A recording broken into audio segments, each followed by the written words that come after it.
মঙ্গলবার শিলচরে বিভিন্ন কর্মসূচিতে যোগ দিলেন রাজ্যের মন্ত্রী অশোক সিংহাল। এদিন শিলচরে উপস্থিত হয়ে শিলচর রাঙ্গিরখাল পরিদর্শন করেন মন্ত্রী। এছাড়া শিলচর করিমগঞ্জ ডিমা হাসাও জেলার ব্যবসায়ীদের সঙ্গে জিএসটি বিষয় নিয়ে এক সভায় অংশগ্রহণ করেন। 3 জেলার ব্যবসায়ীরা তাদের জিএসটি সমস্যা সমাধানের যন্ত্র মন্ত্রী অশোক সিংহালকে স্মারকপত্র প্রদান করেন। পরে সংবাদ মাধ্যমের সাথে কথা বলতে গিয়ে মন্ত্রী অশোক সিংহাল বলেন, শিলচর রাঙ্গিরখালের কাজ যুদ্ধকালীন তৎপরতায় সম্পন্ন করা হবে। তিনি বলেন, সরকার সবসময় জনগণের পাশে থেকে কাজ করে যাবে। মন্ত্রী অশোক সিংহাল ব্যবসায়ীদেরকে আশ্বাস দিয়েছেন তাদের সমস্যার সমাধানের জন্য প্রয়োজনীয় পদক্ষেপ গ্রহণ করবেন।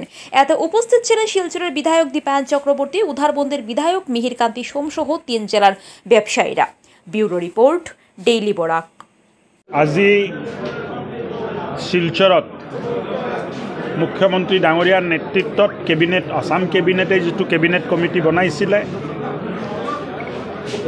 গুডছ এণ্ড ছাৰ্ভিচ টেক্সক লৈ অসমৰ ক্ষুদ্ৰ ব্যৱসায়ী আৰু ব্যৱসায়ী সন্থাৰ প্ৰতিনিধিৰ লগত জিএছটিক লৈ যি সমস্যা তেখেতসকলৰ আছে বা যি অসুবিধা তেখেতসকলে সন্মুখীন হৈ আছে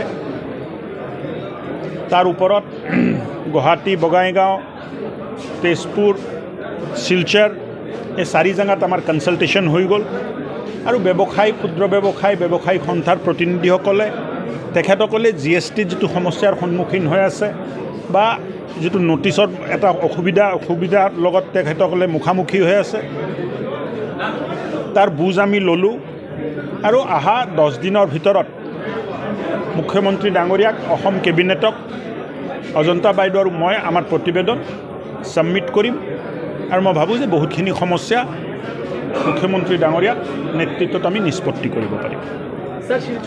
কোর্টে একটা কেস চলছে, আমি মনে করি যে আগামী 2 মাসের ভিতরে বা 1.5 মাসের ভিতরে কেসটা শেষ হবে, তারপরে ইলেকশন হবে।